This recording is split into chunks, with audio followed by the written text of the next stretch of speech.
Apa jadinya jika kamu bersama teman-teman sekelas tiba-tiba terbangun bersama di tempat aneh yang tak diketahui di mana? Ditambah lagi kamu tak bisa kemana-mana pula karena kaki kamu terpasung. Inilah yang dialami 11 orang siswi ini.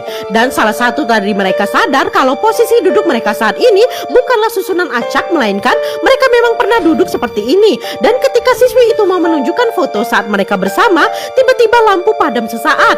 Dan ketika menyala kembali, para gadis ini begitu shock karena siswi yang menyadari susunan duduk mereka tadi tiba-tiba saja menghilang. Namun handphone siswi itu masih tertinggal di atas meja yang menunjukkan foto mereka bersama dikala duduk di sebuah tempat makan. Tentu saja hal ini aneh karena tak ada yang mendengar suara gadis itu saat mati lampu. Gadis di sebelahnya langsung memeriksa pasung yang mengunci kaki teman mereka yang hilang itu, dan ternyata pasungnya masih dalam keadaan terkunci dan sama sekali tidak rusak. Hal ini tentu saja menjadi semakin aneh. Jadi bagaimana bisa teman mereka hilang tanpa membuka pasungnya?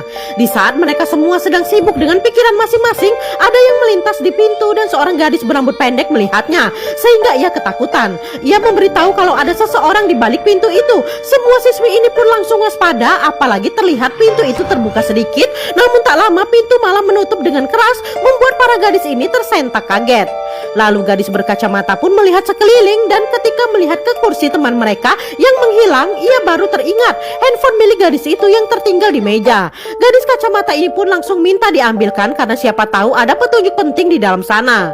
Setelah memegang handphonenya, gadis kacamata memperhatikan foto mereka. Lalu ia melihat ke arah angle saat foto itu diambil, yaitu arah di seberang dirinya, dan gadis lain ikut melihat ke arah itu. Si kacamata melihat foto siswi bernama Miho yang seharusnya duduk di kursi sebelahnya jika memang dia ada. Tapi siswi bernama Miho tidak ada di sana dan kursi itu kosong sejak awal. Gadis baju hitam yang kesabarannya setipis tisu ini mengomel karena si kacamata tak bicara apa-apa. Jadi dia pun memeriksa sendiri benda-benda yang ada di sekitarnya.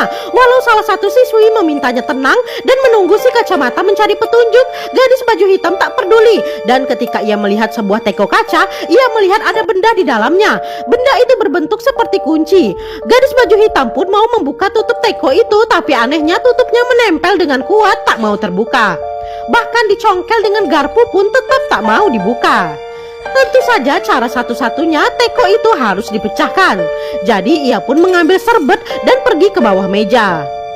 Ketika mau membanting teko itu, temannya mencegah karena takut nanti ada sesuatu yang terjadi kalau tekonya dipecahkan. Tapi gadis baju hitam mana peduli dengan hal itu, dan ia pun tetap membanting teko itu dan langsung saja pecah berkeping-keping. Dengan hati-hati, gadis baju hitam menyingkirkan kaca-kaca yang berserakan dan mengambil benda berbentuk kunci itu